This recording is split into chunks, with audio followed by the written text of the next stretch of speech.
right. Slowly getting people back in. We're going to go ahead and start. Our next speaker is Dr. Araz Marachelian. She is a pediatric oncologist from Children's Hospital, Los Angeles. She received her undergraduate degree in molecular biology, biochemistry from the University of California, Berkeley, and her medical degree is from the University of California, Irvine. Her residency was done, and her residency and fellowship was also done at CHLA. She focuses her clinical care work and research on neuroblastoma with a focus on translational care in this disease. She also serves as a medical director of the NANT, which is the New Approaches to Neuroblastoma Therapy. She's head of that group, where she oversees the development and conduct of NANT clinical trials. She is the IND sponsor of many investigator-initiated trials and is author of numerous publications.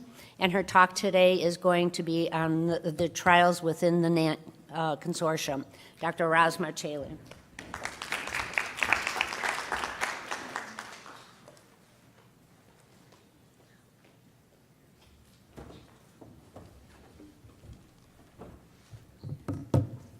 Hi, everyone. I'm going to move this over. Congratulations on making it this far on an afternoon. I am very thankful for the invitation and really enjoyed this meeting. And having all of you here gives me lots of appreciation for all the work you're putting in every day to make this all happen. I am going to talk about NANT today. Of course, I'm presenting on behalf of a big group of people. So I'll try and remember to call out names of people involved in this research. But if I forget anyone, please forgive me. So this is my disclosure. I've done advisory boards, but nothing in my conversation today will affect that.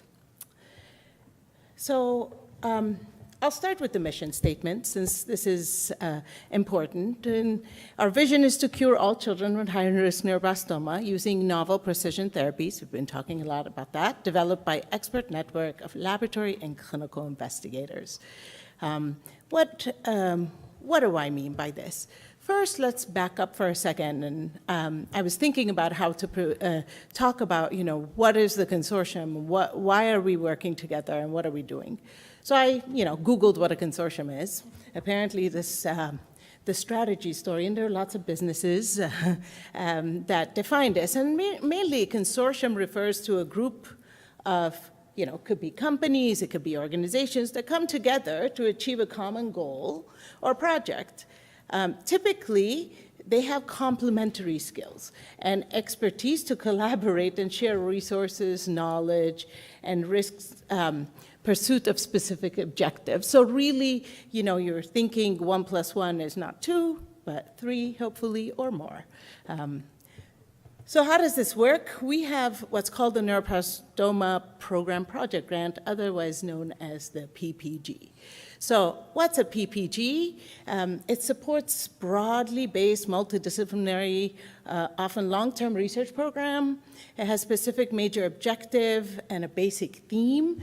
It's funded by the National Cancer Institute, and this is a neuroblastoma-focused program project grant. Does it fund everything? No, absolutely not. We wish. But it partially funds some of our work.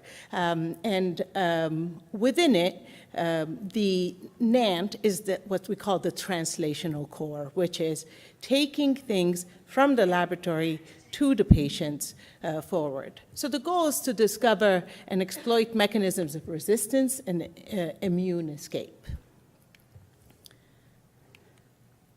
Okay, so established in 2000 as the program project grant. This was started by Bob Seeger. The current PI is John Maris, actually, in Philadelphia. And a group of clinical and lab researchers that designed these novel therapies based on the understanding of tumor biology. There have been about 800 kids enrolled on NANT therapeutic trials, their biology trials, and the focus is really relapse refractory neuroblastoma. So how does it really work?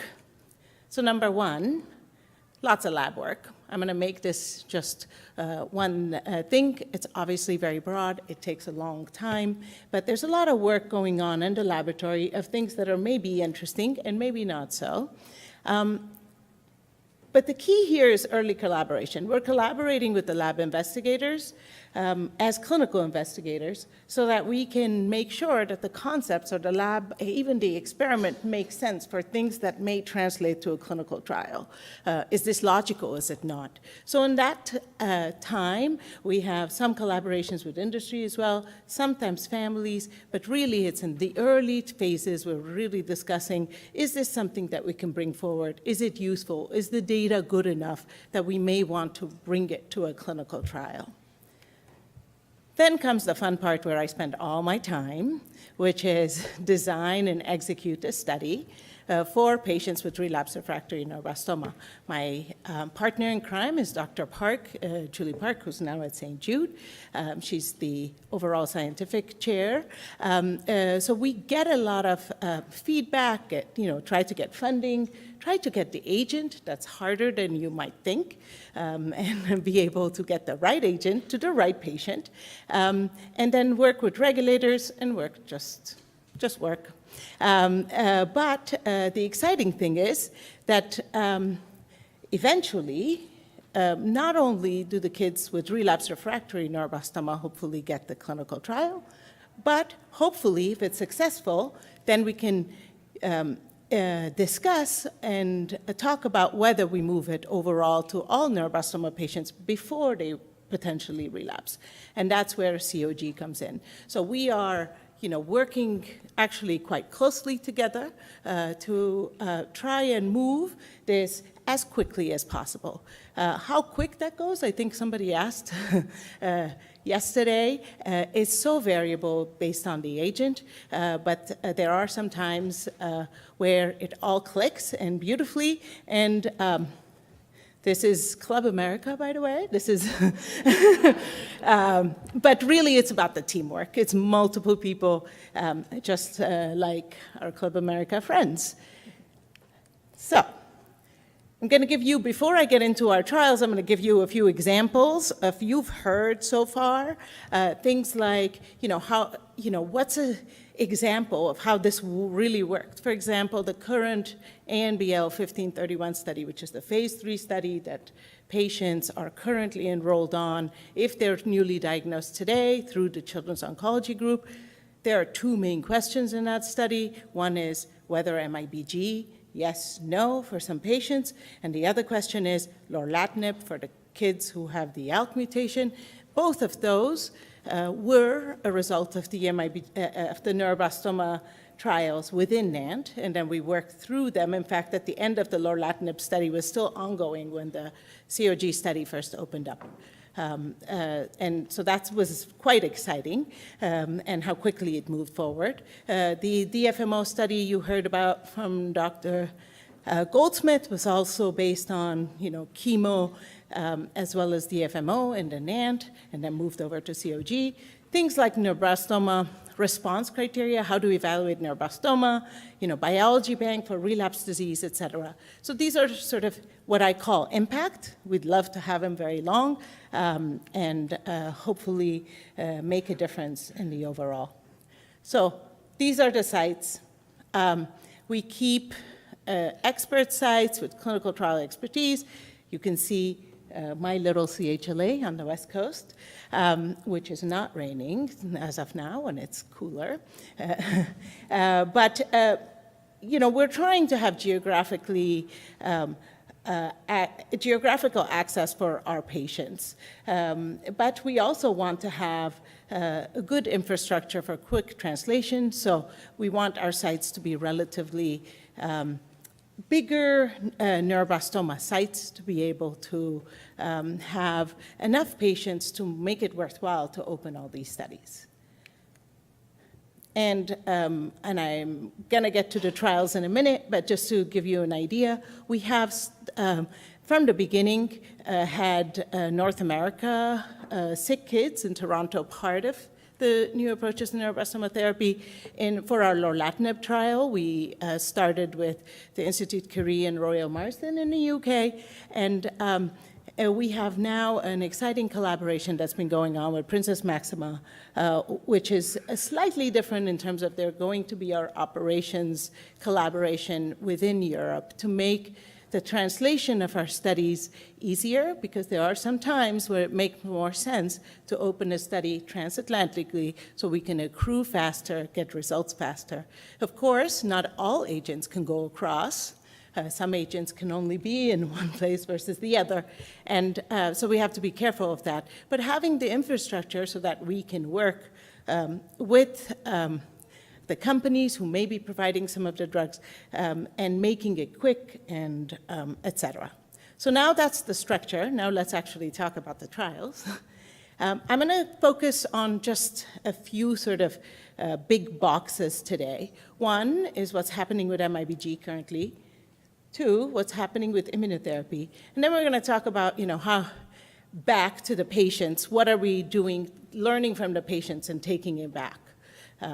So we'll start with MIBG, and I think you all have been hearing plenty about MIBG, so I don't really need to talk very much, except for, it has been and continues to be an activation agent in neuroblastoma. And our goal here is to really figure out how to improve it, right? We all know, or you may know, patients who have had it. We know their responses, but we would like for MIBG, just like any other agent, to have phenomenal responses. So how do we do that? We need to figure out how to combine it with other agents. So first is figuring out safety and dosing and improve on the single agent activity. The drugs that you want to combine with MIBG are going to need to be active against neuroblastoma, but they need to sensitize the neuroblastoma to radiation. So you want something that makes radiation work better. You want the normal cells to be protected, and you want to have non-overlapping toxicities, because if you have the same toxicity on top of each other, not very good. So you need to figure out which agents. This is numbers and numbers. They don't really mean anything except for, you can see, I'm going to present a trial that started, or at least conceptually started in 2011 and 2017 and 2021. So it's building on top of each other. So if I can go forward, I have no idea. Okay, here we go. So the reason I'm presenting a study from 2011 is because it's really is the backbone of what has happened in neuroblastoma and in this space. So this was a study, a phase 2 study that took patients and randomized into 3 different arms. One is MIBG alone. We're just going to give them MIBG and see what happens and see what their response is. The other one was with irinotecan and vincristine. The other one was with vorinostat. You do have, the patients go through, they get their scans, pre, post, and then you look at who responded best and try and figure out, this is called Pick the Winner study. Very creative, and believe it or not, vorinostat and MIBG was the winner. So there was a significantly improved response rate of that group over the others, which was great and exciting. But of course, we needed to understand why. And we do know vorinostat is a radiation sensitizer. So that mechanism of action made a lot of sense. So at this point, we consider, at least, that MIBG with vorinostat is our standard. So now we have that, and we need to then figure out how to move it forward. So the next trial was conceptually started in 2017-01. 2011-01 was Dr. Du Bois, who's from DFCI, was the main PI. This study was Dr. Cash with who's from Atlanta, who is the partner of Dr. Goldsmith, who you met this morning. For this trial, what happened was we said, well, MIBG is great. we know there's some activity. Can we combine it with another agent that we know is active in neuroblastoma? And that's dinutuximab. We know dinutuximab has good bone marrow response. We know MIBG has bone marrow. They all have different maybe advantages, and so we wanted to combine them. So we had long track records of agents, and we know what their toxicities are, and if you can time them separately, you can then really harness each agent's activity. So one is you can enhance immune recognition and immune infiltration because you've now given radiation and makes the tumor have an inflammatory response. And then we know that vorinostat actually also upregulates GD2, which means more of this GD2 on top of the neuroblastoma, that more of them come up, and potentially then the dinutuximab could work a little bit better. So this trial is just completed, and the way the trial worked is it's a long list of agents, but it's a little easier than it looks. You start with the MIBG on the first, and then you get out of your radiation isolation. Then you get the next week, you get your dinutuximab. The week after, you get your stem cells back, so you can recover pretty quickly. And then after that, you get dinutuximab again. It's about 3 weeks later. And then at the end, you get your disease evaluation. This was the first regimen. And then we got the results of 1101, which was the study that said MIBG plus vorinostat was a winner. So then we thought, this is great. We've done a lot of this, and we know how to combine this in a safe manner. Then we added vorinostat, if I can. There we go. So with vorinostat, the way we did that is gave it with the MIBG the way it was. That's the only difference, and then we added the rest of it is exactly the same. So giving the vorinostat while you're giving the MIBG, just like 1101, and following it with dinutuximab. All of this was given with GM-CSF, who I know you all love, since it's daily injections. One day we are going to figure out a different version. All right. I don't know why this is getting stuck on me. So we have 3 dose levels on the study, and when we did that, the highest dose level of MIBG was the recommended phase 2 dose because patients did well. There was no real bad toxicity. It was well tolerated, which was exciting because one doesn't know if it's always going to be the same when you're combining agents. The response rate has been encouraging. I want you to all take this with a grain of salt because obviously this is all still ongoing. The preliminary response rate of was 44% for the combination. But when you look at the response rate of arm B, which is with the vorinostat, it was 75%. Again, small numbers, but encouraging data to tell us that maybe this is something we need to look at. And those pretty color pictures you can tell is the MIBG score change, and you can see how much better that dose level 4, which is with the one with the vorinostat, was. So this got presented at ANR recently, and we're working on central review to make sure that we can make sure that the data is, the response rate is truly what we need to report out. Now, what's happening after this? Great. Now we have MIBG, we have vorinostat, we have dinutuximab, and we have GM-CSF. So what do we do next? What we need to do is figure out, is actually MIBG with vorinostat, which is our prior winner, is that better or the same than the ones with the dinutuximab? Because we have not compared them. We see some encouraging data, but unless we go back to the randomization question, unless you really randomize and ask the question, there's so much variability, and neuroblastoma is very heterogeneous, that who you get on the study and how things happen, that the response rate could be quite different. So you do have to randomize. And so we have a study in the works with the MIBG vorinostat and the 2 arms of 1701. We're excited about the study. However, we're waiting for some drug supply issues right now in order to open the study. So once we get that all resolved, wish us luck, we shall open the study, and we expect this study to open hopefully soon. So how do we then improve immunotherapy is our next step. I don't know why this will not move forward.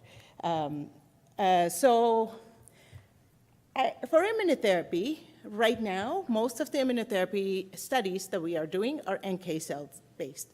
That is not to say that we are not looking in the lab or other places with CAR T or other kinds of immune cells, but for today's talk, I'm going to talk about the NK cells because those are the trials that are currently coming up. What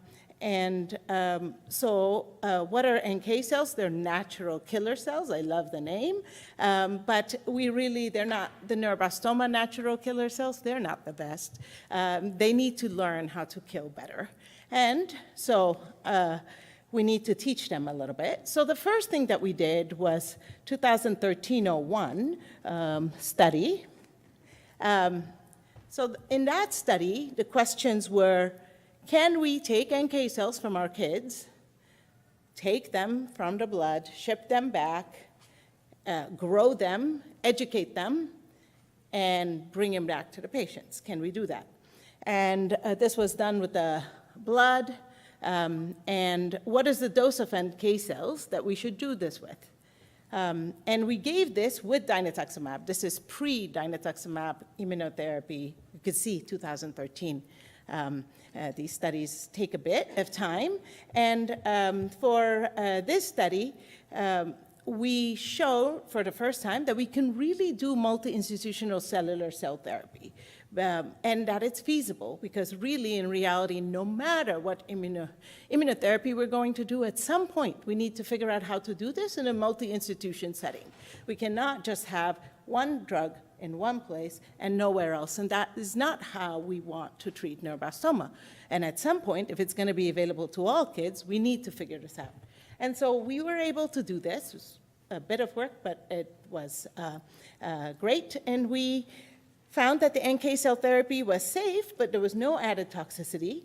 But of course, our NK cells had issues. Our neuroblastoma NK cells were a little wimpy. They did not grow as well as they should. So the yield, the number of cells were not as good as we would have liked. And the timing, so we were getting the blood, shipping them, takes 10 days. You know, these neuroblastoma patients, they don't like to wait around for 10 days while you're just watching and waiting. And so we thought, you know, maybe we should do something. Let's see if we can come up with another way of giving NK cells. So NK cells as an idea are exciting, but maybe we need to figure this out. So the focus has shifted to develop an off-the-shelf product. How nice. Just like we have dinutuximab, maybe we just have the NK cells on the shelf. So we can then give rapid drugs, you know, because it's right there. We can give it more often because you'll have plenty of them. You can have potential increased efficacy if you can choose the right donor, not our neuroblastoma patient NK cells, which are wimpy, but maybe better ones. And this is actually has some decreased cost, because if you're growing them all at the same time versus individually. This study is going to open in this year. We're very close, and the patients are eligible for any relapse number. I know somebody asked this yesterday. And what it is it's on top of chemoimmunotherapy. So our favorite irinotecan, Temodar, dinutuximab that has become quite standard for many of our patients. The patients get that, and then you know, once you're done avoiding the weekend, the next Monday potentially, whenever your timing works, we give the NK cells that are the off-the-shelf NK cells. What are these NK cells? So they are chosen specifically to have more activating KIRs, which are, and there's also something called TGF beta imprinting. Mainly, these are educated NK cells to be resistant to the immunosuppression that normally neuroblastoma does to make our NK cells wimpy. So mainly, when you're taking the NK cells, you're not only choosing the right donor, whose NK cells are better, just generally, because we all have different kinds of NK cells, and some of us have better ones than others. But then aside from that, you're growing them with TGF-beta, which, so that it can learn to overcome that. We will then see, this is a phase 2 study, so we anticipate to have about 50 patients who will be on the study, and then we will look at the response and try and understand, did we add anything to chemoimmunotherapy as we have. The next study so that study is called the STING trial for no good reason, but then all of a sudden we got a honeybee trial. So, and they were named separately and not at the same time, so I don't know what's happening. But you heard about this trial. I think if I can go backward, I will show you. So you heard about this from Sarah Federico yesterday. So we talked about getting more NK cells. The other way to make our NK cells better, instead of giving someone else, is giving something else to make them activated. So in this case, we're giving them IL-15 agonist, which is N803. That's the one she showed with little pictures. It's a subcutaneous injection. And so, of course, preclinically has shown enhanced neuroblastoma cell killing. We know it's tolerable in adults, which is what we always want to know. And there's FDA approval, even better for us. And so we want to give this agent so we can activate our wimpy NK cells. So the honeybee trial is, this trial is a little bit different in the sense that instead of using dinutuximab, this is a collaboration with St. Jude and their antibody, but otherwise the basis is the same, but so we're randomizing this trial because we need to see also this activity of the agent, and since it's not the dinutuximab. Again, this is planned for 2024, in the works, and should be, this is our first study actually with our collaboration with St. Jude. St. Jude is now a new site with Dr. Park moving over there. And so what can I tell you about the rest of it? So, of course, trials are great, and that's what we want to do, but we also want to learn from the trials we've already done in terms of biology. So number one is a little detour to radiology. You heard Dr. Kramer talk about the MFBG study. The MFBG study, Sloan did the initial work. We are now doing the work in a multi-institutional setting for many sites in the country. And the aim is, again, to compare to standard evaluations. The idea is, perhaps it's more sensitive. And if it is more sensitive, we need to understand the prognostic significance. What does it mean if you see another extra spot? Does that matter? Does it not matter? We're not going to be able to answer all of this in this trial, but we are ongoing with recruitment on that study. It's a one-time scan, and we're gathering the data for the FDA so that it could get approval. Because at this point, it has no approval, and therefore, officially, one should not be making decisions on the data because we don't really yet know, what it all means. But I do think that it's likely to move forward at some point. It might even move forward towards COG, and us trying to understand slowly how useful is this study, and should we think about any changes in our response criteria.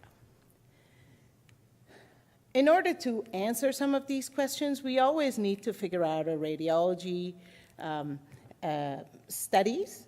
And So we have been pooling data from multiple studies to try and understand how patients are doing, what are things that are prognostic. So one of the things that we looked at, for example, not very surprising, but a higher Curie score was associated with a worse progression-free survival, meaning, the higher it was, the quicker they sometimes had a progression, and the same thing for overall survival.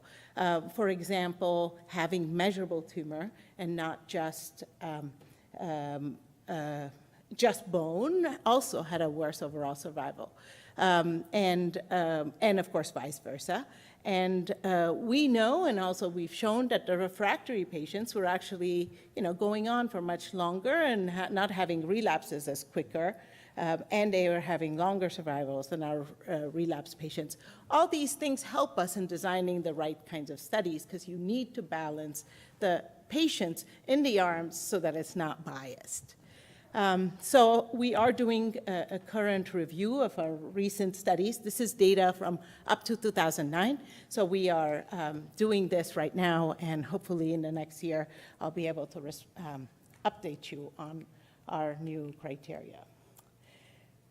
So we need to understand how to evaluate neuroblastoma. It's all great that neuroblastoma is complicated. I like it, and that's why we're in it, or at least I'm in it.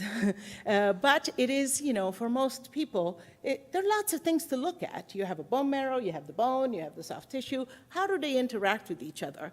And how do we use our new technologies? How to use MIBG SPECT, for example, that, versus a planar score?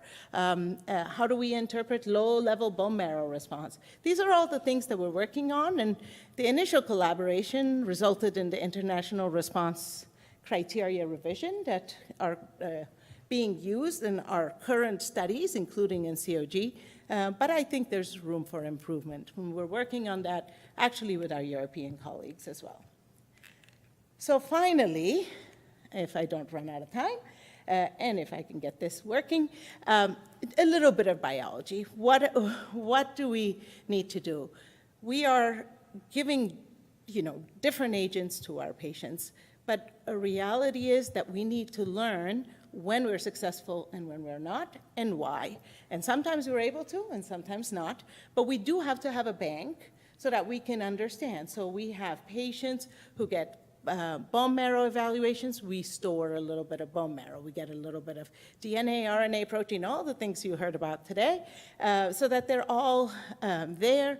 We can preserve them and then can have scientific review and decide when these samples should be given, and in little bits, so we can learn something about what's happening with them.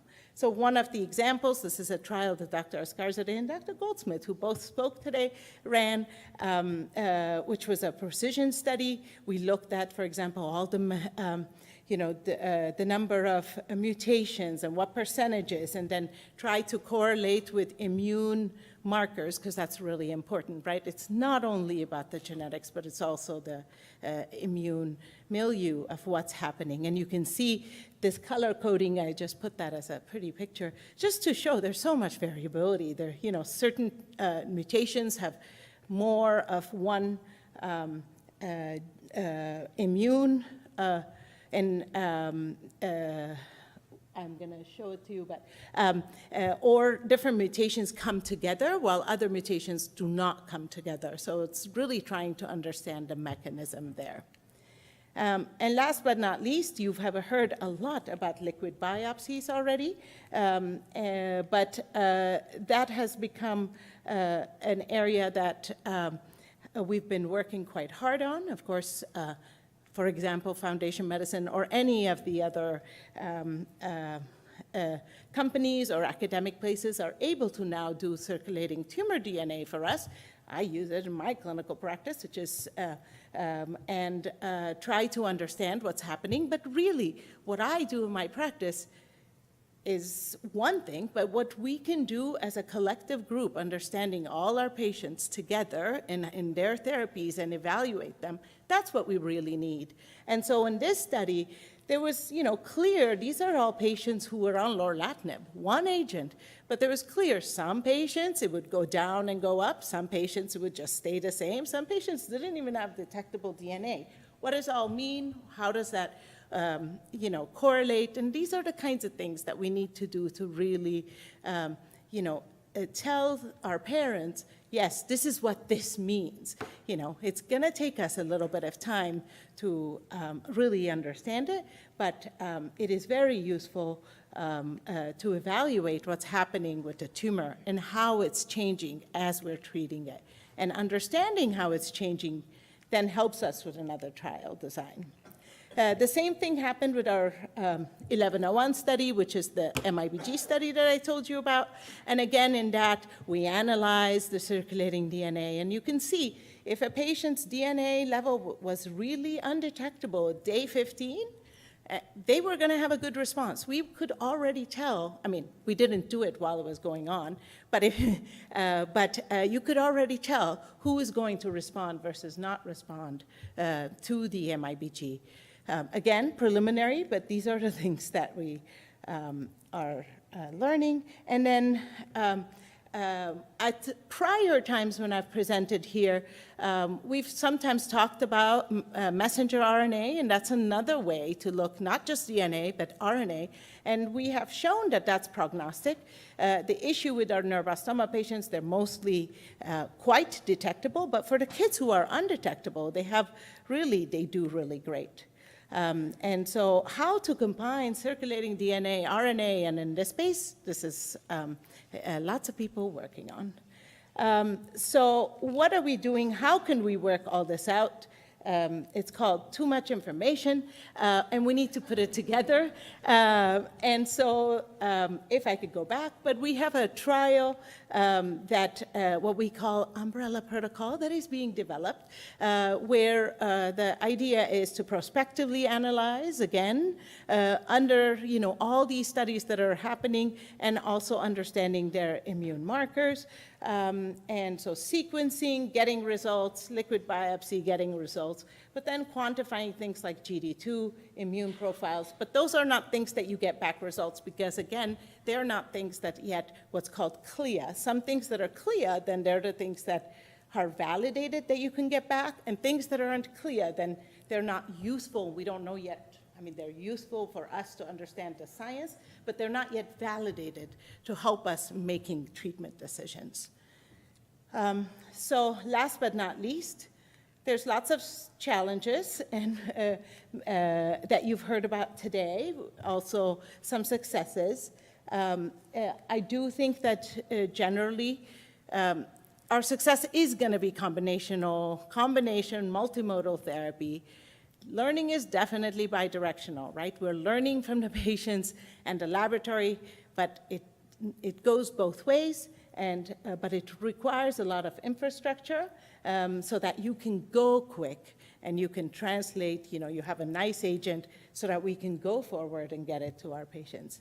Of course, it's a collaborative effort, and we're really grateful for our Parent Advisory Committee and all our collaborators. And of course, our NANS sites and our staff and our kids. If I can get my cute picture, I did choose a picture of one of our kids or two of our kids. Of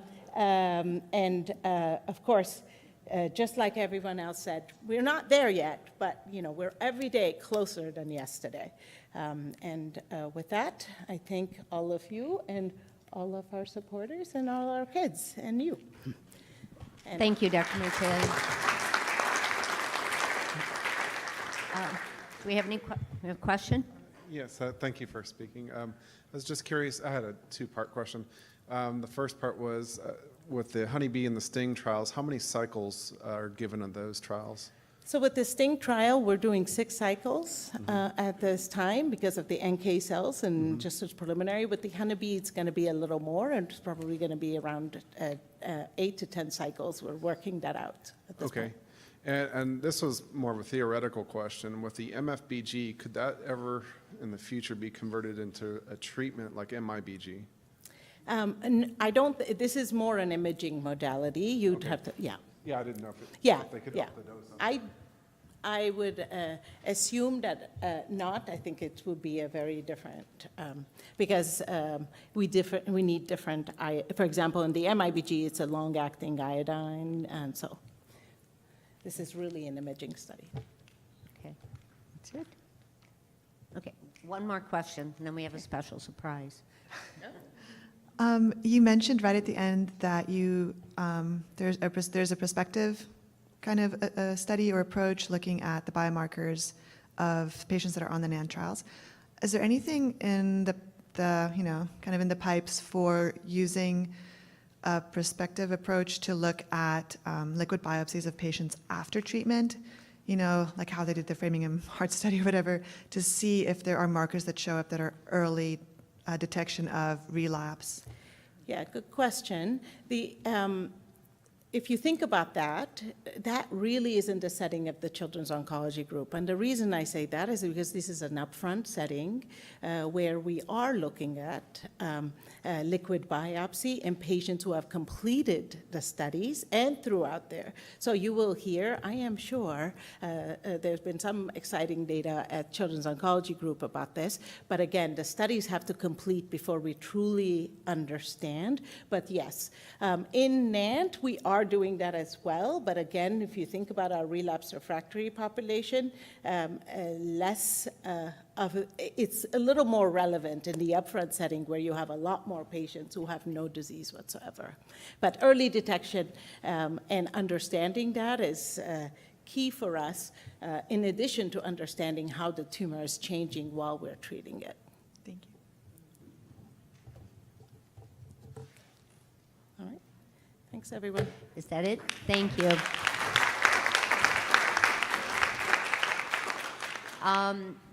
We kind of did this at the last minute here. We're going to have a couple of neuroblastoma survivor stories come up, but we thought about, we had a video that we did years ago, and